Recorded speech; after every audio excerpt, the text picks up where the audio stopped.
antes de orar y entrar en la palabra, gracias también quiero dar a todos los que me acompañaron en el lanzamiento de ese libro. Oiga, que fue una noche increíble.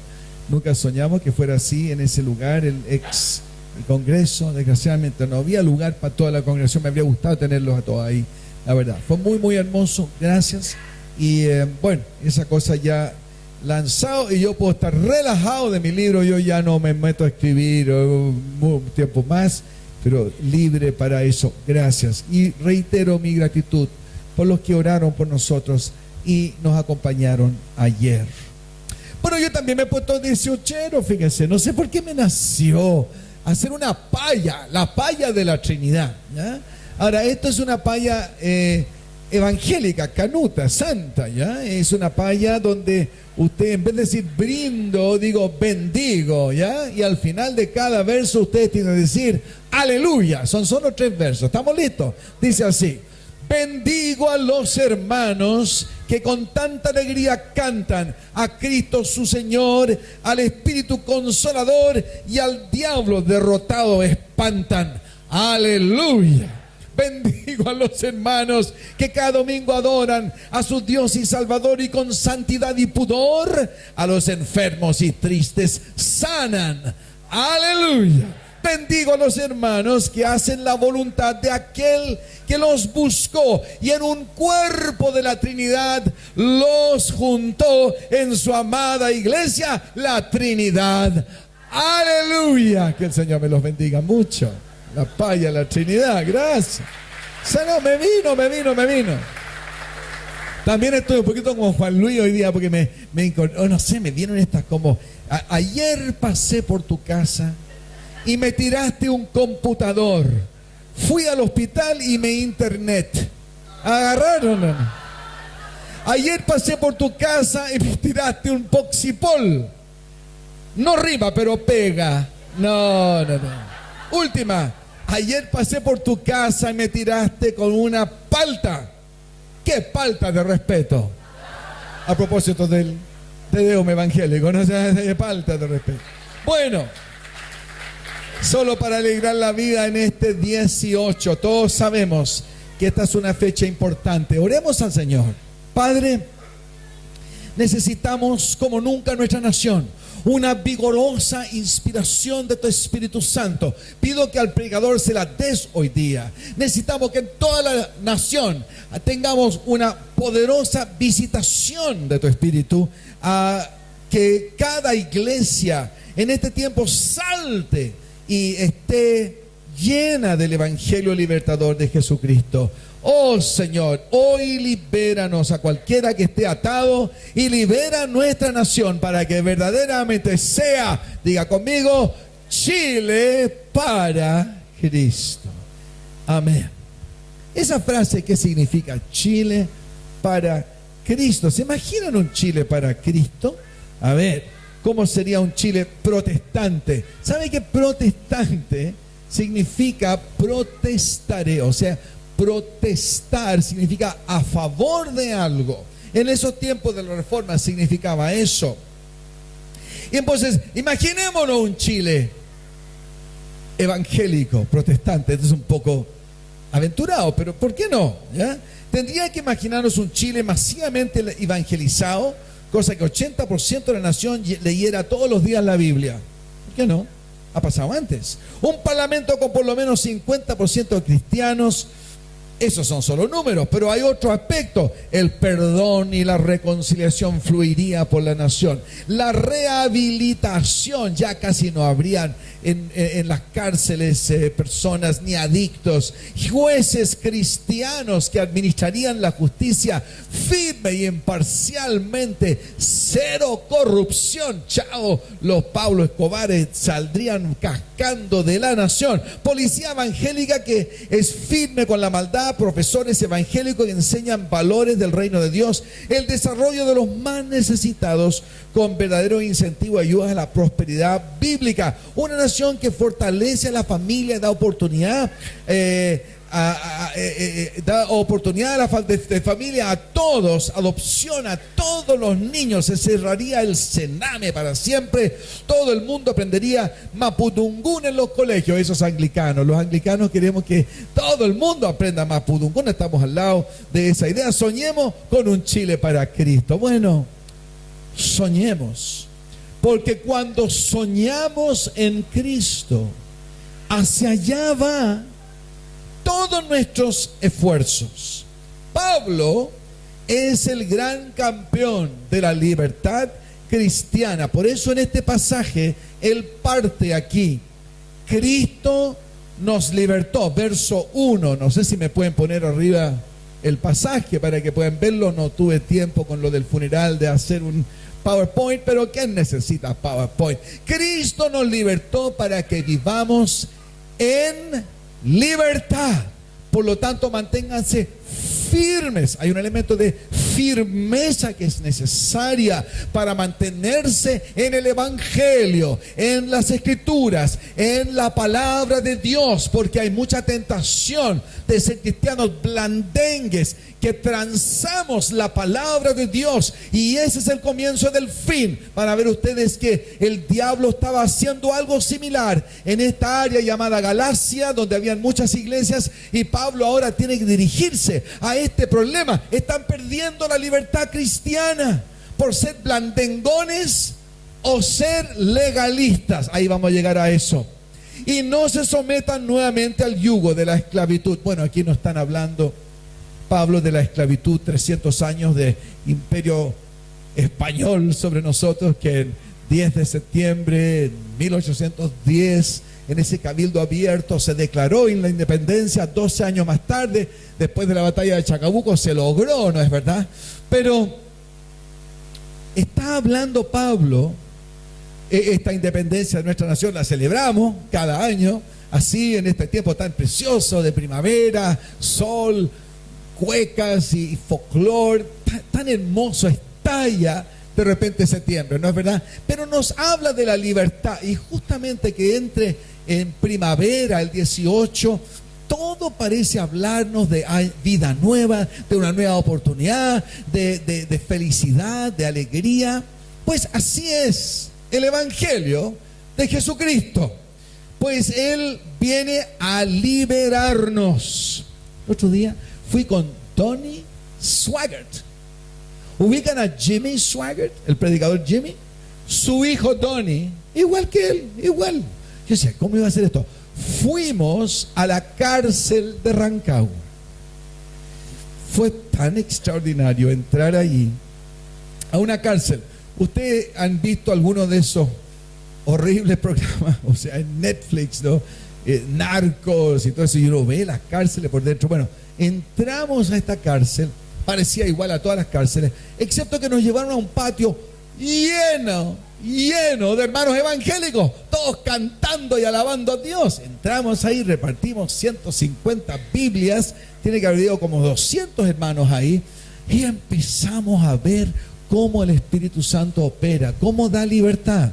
En medio de eso, uno de los más malos, tenía cicatrices, tatuajes por todos lados, se para y dice, como una especie de, una de esas voces así, yo era uno de los más malos acá, le robaba hasta a mi abuela, un traficante de droga, y así seguía hablando él de todas las fechorías que había hecho, y como torrante así, hablaba, y de repente de esta boca salió la música más linda, porque empezó a hablar, y de repente Cristo entró a mi vida, y Él me dio su perdón, y me dio el Espíritu Santo, y una vida nueva, y ahora, aunque estoy en la cárcel, soy un hombre libre. Toda la cárcel sabía lo que estaba hablando. Bueno, esa libertad que Cristo nos da, esa libertad de todo lo que fue lo que nos tenía atado, esa es una libertad ante Dios. Y hay que entender eso, porque Pablo nos va a diferenciar entre lo que es la libertad que tenemos en Dios y la que tenemos ante los hombres. Fíjense que en Inglaterra, en ese mismo siglo, 1800 y 1700, el siglo XVIII, también estaba moviéndose el Espíritu Santo y mucha gente convirtiéndose con los avivamientos de los Wesley. Es en ese tiempo que en Estados Unidos también se habían ido muchos cristianos para allá y estaba un avivamiento. Se produjo la independencia de los Estados Unidos, 1776, y 1789 declararon independencia total, ¿no?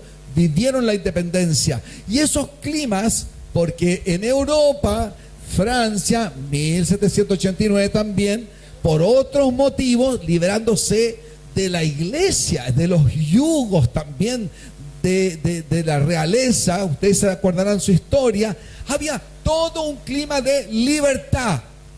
Sin embargo, es muy interesante ver que en Inglaterra y Estados Unidos el concepto de libertad vino del Evangelio por los avivamientos.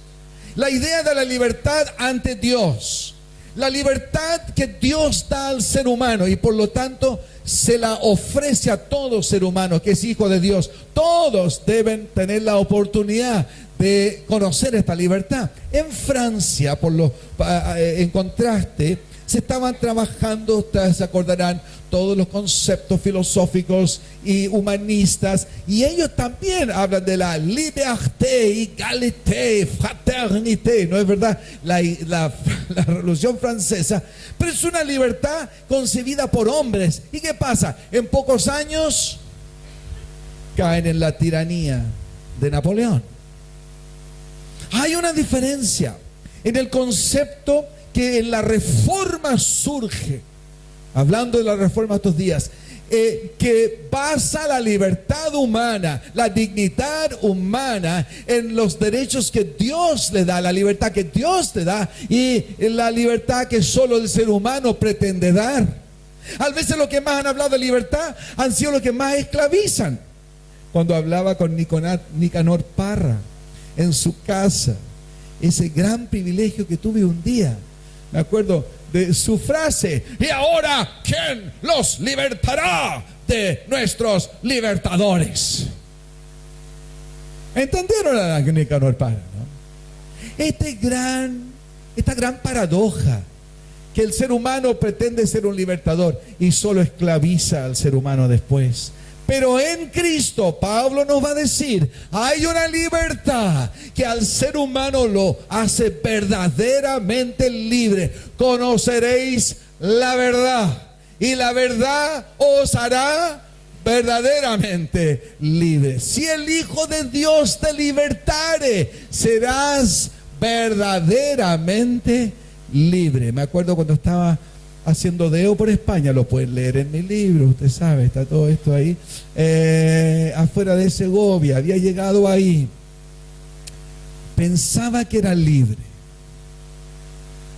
no creía en Dios, era libre para festejar, probar drogas, libre, ¿qué más quería?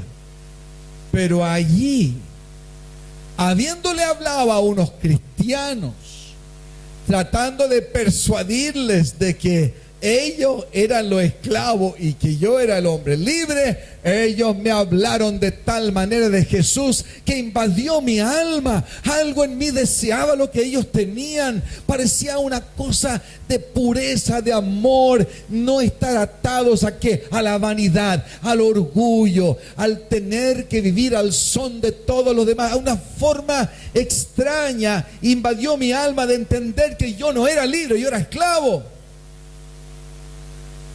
Porque todo aquel que peca, esclavo es del pecado.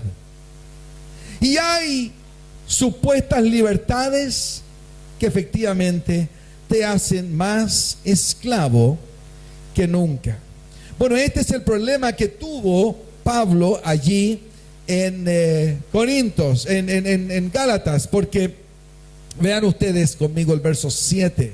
Aquí él enfrenta algo que estaba pasando en las iglesias, porque los judíos cristianos tenían una gran tensión con los gentiles cristianos.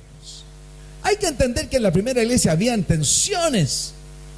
Si usted cree que hay tensiones a veces en nuestra iglesia, sea, no sé, sociales o políticas o algo, no es nada. Imagínense una situación donde habían judíos y griegos en la misma iglesia, esclavos y dueños de esclavos en la misma iglesia. Entonces aquí se le armó algo. Verso 7: algo le había pasado a los Gálatas. Habían partido tan bien, habían partido llenas del Espíritu Santo, veían milagros, todo se había apagado. A veces nuestra vida cristiana se apaga por una de estas dos razones que voy a mencionar ahora y que Pablo acá menciona. Verso 7: ustedes estaban corriendo bien, partieron bien. ¿Quién los estorbó para que dejaran de obedecer a la verdad? Tal instigación no puede venir de Dios, que es quien los ha llamado. Algo pasó para desviarlos. Algo puede pasar en tu vida, la mía, que nos desvía y nos hace perder la libertad que tenemos en Cristo. Perdemos el gozo, perdemos la libertad. No sé si vieron hoy una niñita que subió acá, tan linda. Dije, qué lindo que como ser como niños. De repente pierde la libertad de ser ese niño en Dios. ¿Qué pasó contigo? Bueno, un poco de levadura, dice verso 9, leuda, fermenta toda la masa. Yo por mi parte confío en el Señor que ustedes no pensarán de otra manera. El que los está perturbando será castigado. Y acá Pablo se enoja incluso, porque han estado hablando en contra de él. Ojo, cuidado con hablar contra los pastores. Cuidado. Mira lo que les puede pasar. ¿Qué dice acá?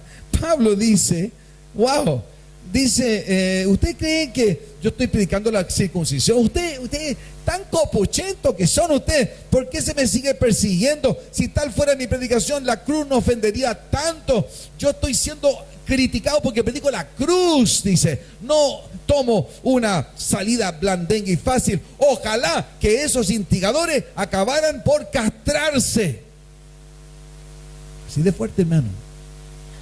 No se preocupe, este pastor no va a querer eso para usted. Pero ojo, Pablo es así de severo con los que bla, bla, bla, bla, bla, bla, y sin darse cuenta empiezan a sembrar cizaña. ¿Cuál era el problema en los Gálatas? Esto: por un lado estaban los judaizantes, judíos convertidos, que buscan consolidar la conversión de los gentiles, aplicándoles la ley de Moisés. Y ellos caían en el legalismo. Se entiende, ¿no es cierto? Por ejemplo, decían, por lo menos si estos gentiles van a entrar a la iglesia, que se hagan judíos como nosotros, pues. Que dejen de lado todas esas inmundicias, la idolatría, el amor al comercio, el dinero, la promiscuidad sexual. Los griegos eran los campeones de todos los tiempos en cuanto a promiscuidad sexual. Entonces, el judío que veía todo esto entrar a la iglesia tenía este problema. A ver, no va a ser que van a ser un poco menos santos que yo. Y nos faltan los hermanitos que vienen y me dicen, pastor, ¿te ha visto ese hermano allá? Mira esa hermanita. Oiga, póngale la ley. Ponga ley. ¿Ya? Y sin darse cuenta caen exactamente en lo que Pablo decía. El legalismo. Ojo, en la iglesia hay disciplinas, hay amorosas sugerencias. Lee tu Biblia, diezma, ora, busca a Dios. Eso no son leyes legalistas que si tú la haces te vamos a echar de la iglesia. Son sugerencias, son disciplinas, pero no es legalismo. Legalismo es decir, si tú no diezmas te vamos a echar de la iglesia. Si tú no oras todos los días una hora, no sirves de nada como cristiano. Eso es legalismo. ¿Saben lo que pasa con el legalismo? Poco a poco te importa más lo que piensan los hermanos, lo que piensa el pastor. Uy, ¿qué va a pensar el pastor si llego en short a la iglesia? Me han dicho cosas así. ¿Y qué va a pensar el pastor? ¿O qué van a pensar los hermanos? Legalismo es temer más lo que piensan los hombres a lo que piensa Dios de ti. Entonces caían en esto. No, pues, pues pastor, ponga la ley. Los anglicanos en esto somos sabios. Tenemos normas de la iglesia, pero nunca perdemos la libertad cristiana siendo rápidos para juzgarte.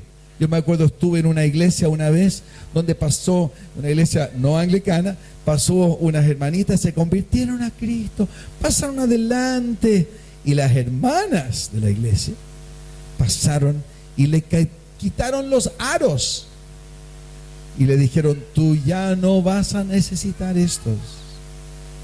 Bueno, va sin decir que nunca más volvieron a la iglesia. ¿Por qué? Porque le impusieron una ley, impusieron legalismo, en vez de ¿qué? Dejar que el Espíritu Santo mismo les santificara en su tiempo. Por eso aquí estamos con ustedes, muchos de ustedes. No hay problema con tener aros a propósito, pero básicamente el Espíritu Santo va santificándonos, y en esto creo que somos sabios. No imponemos muchas leyes donde te sientes restringido y tienes temor de lo que piensan los demás. No, tú vienes buscando a Dios y el Espíritu Santo te va convenciendo poco a poco. Si usted viera cómo llegaron algunos de ustedes acá, no te dijimos nada en ese tiempo, pero ahora Dios te ha ido transformando, igual que ese rudo hombre de la voz, ahora soy el hombre más libre. Eso no es el legalismo. Por otro lado, caían otros en el otro extremo, el libertinaje, ¿ya? Cuando ellos decían algo así, el argumento es así: si Cristo ya pagó todos mis pecados en la cruz, y Pablo está predicando que no es necesaria la ley para ser salvo, entonces, si ya he sido perdonado de todo, ¿por qué no pecar un poquitito? Después de todo, soy humana, soy humano, soy canuto pero no bruto, como dicen, manso pero no menso. Y Dios me va a entender un poquitito de pecado. Claro, un poquitito de pecado pasa a ser licencia y llega a ser más y más pecado. Y después llegan: mi pastor, estoy atado por el diablo, venga a mi casa a echar los demonios. Bueno, porque cayeron en licencia, en libertinaje. Todo el que pecare, dice palabra, será esclavo del pecado. Este argumento Pablo lo habla en Romanos 6 está esto expresado. Algunos hermanos decían así incluso: ¿por qué no persistimos en el pecado para que la gracia abunde más? Es lógico, ya que Dios me perdona, ¿qué tal si peco mucho? Entonces Dios tiene que mostrarme más gracia. Usted va a pensar: no, pero eso... No, mi hermano, si hay muchos hermanitos que así llegan a veces. Dice: pero pastor, si Dios me cubre, entonces peco harto y Dios tiene que mostrarme más gracia. Sería: glorifica a Dios. Si yo soy un requete pecador, entonces Dios me da mucho perdón. Ese era el argumento. Fíjense, de repente llegan los hermanitos un domingo en la mañana, oiga, y no captan que yo tengo un tufómetro. O sea, soy muy sensible. Algo pasó la noche anterior y no sé, estaban pensándolo bien, no sé. El otro día estaba con un pastor, fíjese, en la iglesia, un pastor en una iglesia, no esta, ahora me toca viajar mucho, y me va a creer que me funcionó el tufómetro. Dije: no puede ser. ¿Quién es el hermanito acá? Y me di cuenta que era el pastor. Aleluya. Había pasado, no sé, había tenido una noche de mucha bendición, quizás con su esposa, no sé, pero dije: wow, dije: oye, ¿tú sabes que estáis pasado? No, anoche lo pasamos muy bueno. Cuidado, mi hermano. En todo caso, hay algo que la Biblia llama moderación.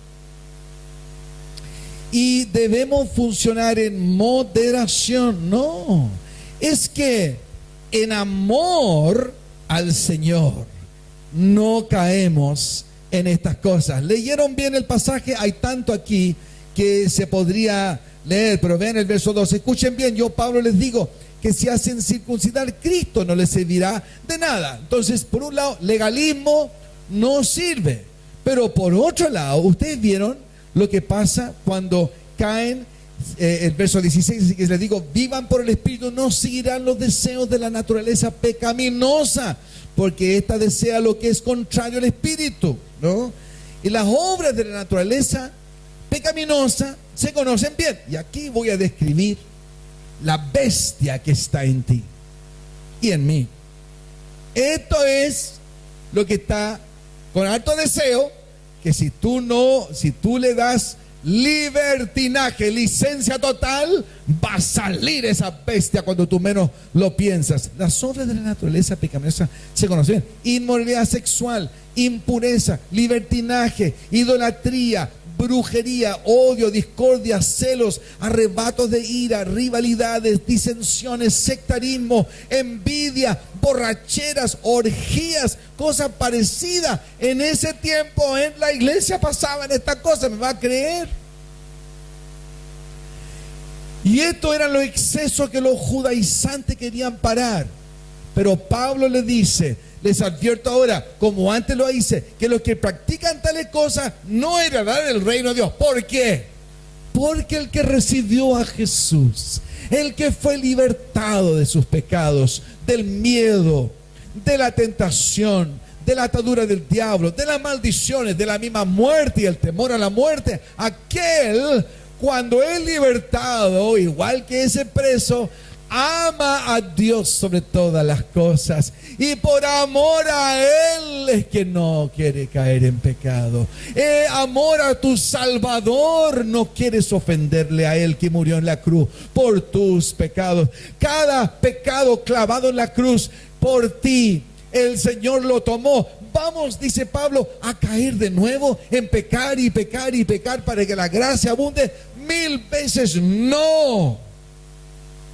Entonces, para ir terminando, Pablo nos da la salida a este dilema.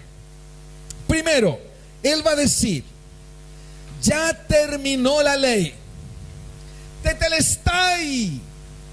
¿Se acuerdan el dilema? Dios ama a todos y quiere salvar a todos, pero no puede permitir que un pecado entre al santo reino de Dios, porque si no se transformaría en el infierno. Pecado eterno.